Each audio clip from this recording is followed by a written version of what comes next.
Oi, deputada, tudo bem? Oi, Cidinha, tudo bem? Prazer falar com vocês. E eu já entrei na justiça, viu? Ontem mesmo a ação foi protocolada e no TSE, para que eu possa deixar o PSL por justa causa, depois de toda a negociata que aconteceu aqui em Brasília e que você falou da questão de votação, né? Eu sou a mulher mais votada da história da Câmara dos Deputados. Nós tivemos uma outra mulher que foi bastante votada também, a líder de votos, mas foi para a Assembleia de São Paulo. E o desrespeito às mulheres e o desrespeito à votação que eu tive e ao trabalho que eu fiz pelo país é gritante por parte do partido, que se vendeu de novo para o bolsonarismo. Então, realmente não há condição de ficar. Mas não havia um consenso? Não podia sair sem gritar? Ou era indispensável o grito para que as pessoas tomassem conhecimento da causa? São duas coisas, né? Primeiro, que eu não sou de ficar enfiando sujeira para debaixo do tapete. Todo mundo sabe meu perfil. Nunca fui e nunca vou ser. Então, se tem coisa errada, eu falo mesmo, eu grito mesmo. Isso já é do meu perfil de jornalista e do meu perfil de ser humano. Na política, quanto mais você empurra a sujeira para debaixo do tapete, mais você favorece os maus da política. Por óbvio, o meu rompimento com a executiva do PSL não começou ontem. Esse rompimento aconteceu na eleição da mesa, lá em fevereiro. E foi um rompimento interna corporis. Mas, dentro do partido, o próprio presidente nacional da legenda chegou a me ameaçar, do ponto de vista político, por óbvio, né? Não físico nem nada disso, mas do ponto de vista político, e basicamente dizendo que, na discordância, já que eu não concordava com os métodos do partido, a porta da rua era serventia da casa. Só que eu não posso. Se a porta da rua fosse serventia da casa, eu já estava fora há muito tempo. Mas tem uma coisa chamada lei eleitoral e eu tenho que cumprir a legislação e por isso ingressei na justiça.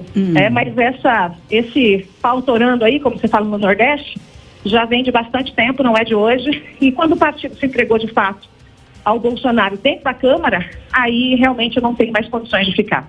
Ao sair, a senhora disse que o PSL virou a representação do que há de pior na política. Por quê?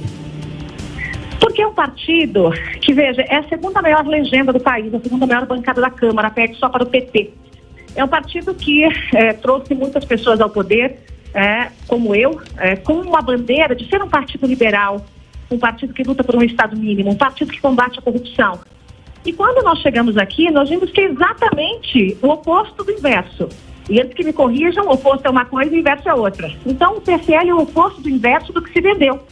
Ele prometeu ao Brasil uma coisa e fez outra. O que fez aqui foi simplesmente transformar a legenda em um balcão de negócios, trocando espaços e cabeças de aliados por cargos, por emendas, por negociação, que é exatamente o que a gente chama de velha política sempre fez. A senhora está falando do Luciano Bivar. Não só dele, né? De quem mais? Ele quem manda. Não, ele quem manda no partido. Lógico que muita gente ali segue a mesma cartilha, mas é um partido gigante que tem um cacique. Que tem um cacique, um mandatário, como se fosse uma legendinha de aluguel, que foi exatamente como o PSL se cortou até ficar essa legenda grande e poderia se libertar e ser realmente um exemplo para o país, mas infelizmente não está sendo. E veja que a senhora acredita realmente que o partido pudesse ser um exemplo para o país? A senhora não foi muito ingênua em acreditar nisso? Bom, se eu não acreditar que é possível mudar a política através de pessoas de partidos, eu pego minha mala e vou embora, porque daí não tem o que eu estou fazendo aqui.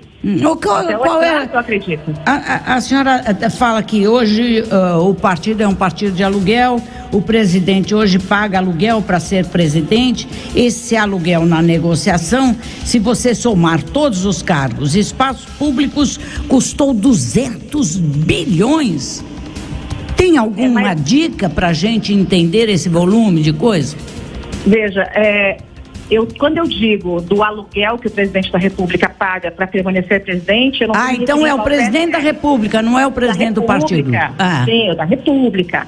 Eu estou me referindo à negociação que ele fez com o Centrão, e quando eu falo em 200 bilhões, são 200 bilhões em cargos públicos, espaços públicos, além das emendas e esse Frankenstein que foi feito ao orçamento, que foi a emenda, né, do orçamento aqui, que possibilitou aí dinheiro a dar com pau para quem fosse aliado do governo. Mas quando eu digo 200 bilhões, eu estou falando em bancos públicos, Banco do Nordeste, eu estou falando de Codevasf, eu estou falando de portos, Tudo que o governo teve que entregar para o Centrão para pagar o aluguel para que o presidente ficasse no cargo sem que tivesse nenhum problema, como um eventual processo de impeachment. Ele está voltando?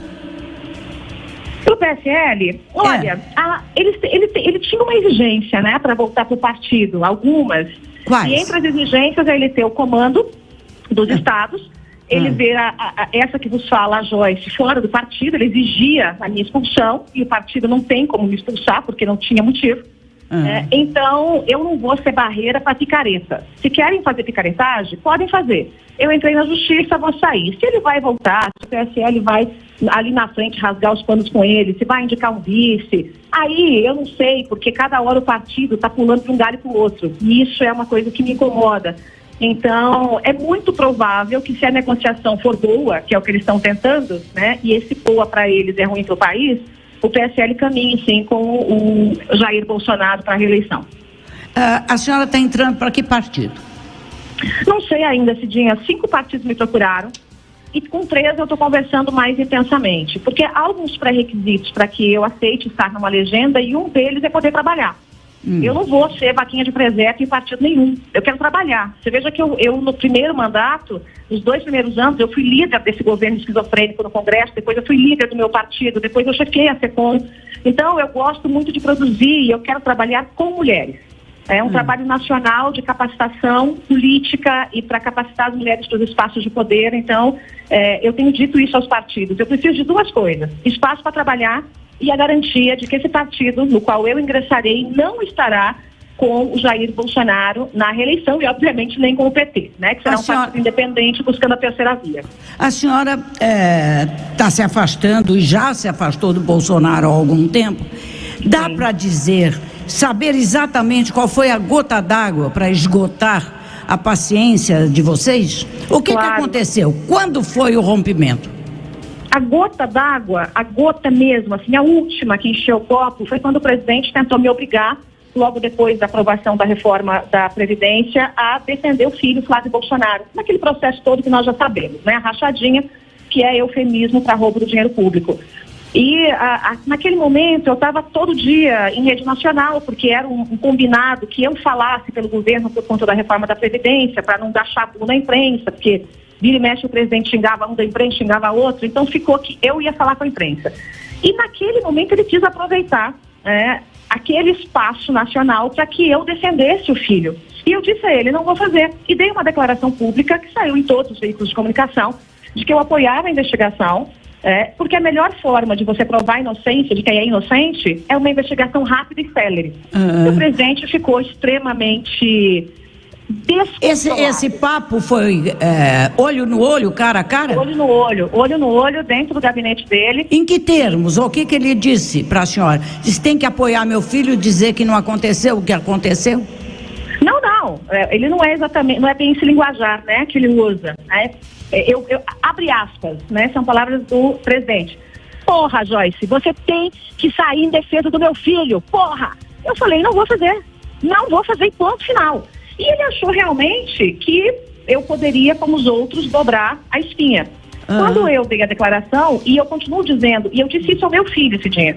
Pro meu filho, eu disse, se você fosse o Flávio e eu fosse o Bolsonaro, eu te entregava para a justiça, porque eu não defendo picareta, não interessa onde ele esteja. E aí depois, numa conversa um pouco mais rude, o presidente chegou a se exaltar, assim, levantou da cadeira num gesto de quem podia crescer para cima de mim. Eu sou lutadora, eu não tenho medo de marmanjo. Fiquei esperando e aí ele recuou e usou uma expressão. A expressão foi, não se bate em homem com a mão aberta. E eu disse a ele, eu não sou mulher de malandro, comigo bateu, levou. E aí acabou. Aí foi Que coisa fina, não? Pois é. Eu fico abismada desse tipo de diálogo entre um presidente da República e a deputada mais votada do país. Pois é. Agora, o que alguém na minha condição faria? Diria, olha, senhor presidente, pode bater? Não é isso. Ele não entende, eu fico abismada dele ter ameaçado uma deputada. Pois é. Eu tenho 30 anos de política, convivi com o Brizola a vida inteira, nem sempre concordei com ele. Muitas vezes a gente brigou, mas era dentro de um clima de absoluto respeito. Nunca ouvi o Brizola dizer um palavrão, se referir a uma mulher de uma forma grosseira ou petulante, nada disso. Eu estranho, sabe? Eu sou das antigas. Eu estranho muito. O presidente da República tem uma dificuldade muito grande em lidar com mulheres, né? Há um caso que ficou muito conhecido no meio político, quando eu levei a Viviane Sena na casa do presidente logo depois da eleição, e a Viviane Sena era a minha indicada para ser ministra da Educação à época. E ele não a conhecia, e eu levei-a pessoalmente até a casa do presidente. E tivemos uma conversa, eu, ele e ela. Depois da conversa, nós saímos, e aí eu fui buscar um feedback. Eu falei, olha, presidente, ela é uma sumidade, né, na educação. O que o senhor achou? E ele me disse, até que ela é boa, mas ela é mulher, não vai aguentar. E eu olhei pra ele e falei, eu sou mulher. Eu chamava ele de 01, né? Eu falei, eu sou mulher, 01. Aí ele olhou pra mim e falou assim, não, você não é mulher, você é um trator. Você então, é o quê? Olha a cabeça de alguém que olha uma mulher forte. Então ele divide. A mulher que tem uma... Não é nem forte, porque a Viviane é um trator de forte também. Mas assim, que tem uma posição mais firme, né? Ele olhou pra mim e disse, então você não é mulher. Como eu não sou mulher? Eu sou mulher. Então é a cabeça realmente ali que já está torta, e é muito difícil você desentortar quem tem esse pensamento que está no DNA, assim, do machismo mais gritante que existe. Mas agora, deputada, fazendo o advogado do diabo, a senhora não percebeu isso tudo antes da eleição, não? Ele era delicado antes da eleição, não, ele respeitava as mulheres, porque eu acho difícil uma pessoa mudar simplesmente, eu não entendo isso, chegando à presidência da República, e daí fica arrogante, prepotente, mandão.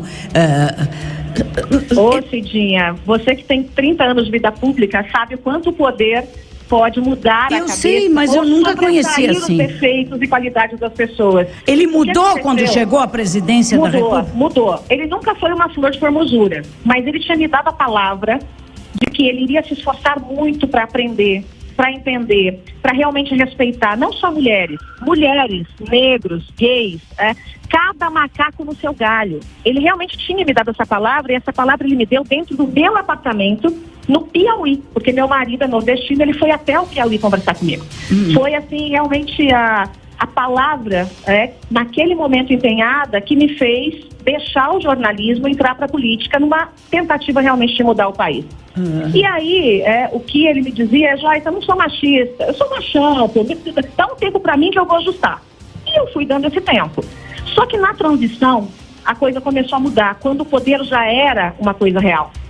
E na transição, a relação já começou a desgastar. Porque ele começou como alguém que se sentia menor que a cadeira, mas rapidamente ele foi crescendo em ego. E hoje ele se sente muito maior que a cadeira. Então é lógico que o rompimento não aconteceu do dia para a noite. Foi um desgaste que eu fui acumulando, eu fui engolindo muitos sapos, porque eu estava liderando a reforma da Previdência do país todo, não podia largar o trabalho pela metade. Era um dilema para mim, porque eu já tinha descoberto que aquilo lá não era o que realmente foi vendido para o país, né? Uma promessa de mudança, mas eu tinha que optar entre largar o barco afundando ou realmente segurar aquele touro na unha, porque a Previdência precisava ser aprovada para que o país não quebrasse. E aí foi o que eu tive que fazer, engolir uma sucessão de sapos até aprovar a Previdência e até ter o rompimento definitivo. Eu fico pensando, deputada, numa conversa que a senhora se encontrou com ele e os filhos várias vezes? Não, muito pouco. Veja que, por exemplo... Para a senhora, qual dos filhos é o pior? Nossa, ali é uma gangue, né? Ali é uma gangue. Cada um tem um papel estratégico nessa gangue, eles atuam muito juntos. Mas do ponto de vista de desrespeito com as pessoas, do ponto de vista de preconceito, do ponto de vista de fake news, quem trabalha muito junto é o Carlos e o Eduardo. E o malandrão, né, que gosta de meter a mão na grana pública e tal, que esse realmente leva isso como uma bandeira de mandato, é o Flávio Bolsonaro. Cada um ali tem um papel estratégico. Todo mundo fala que é o Carlos, a senhora foi num caminho oposto. Não, estou falando o Carlos e o Eduardo em relação às questões de fake news. A questão de dinheiro, eu estou falando do que eu sei, pode ser que o Carlos tenha outras coisas que eu não saiba.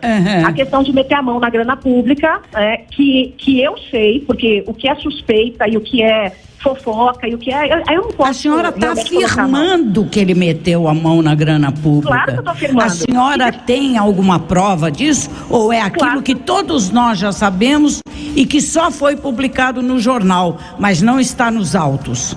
Claro que eu tenho uma prova.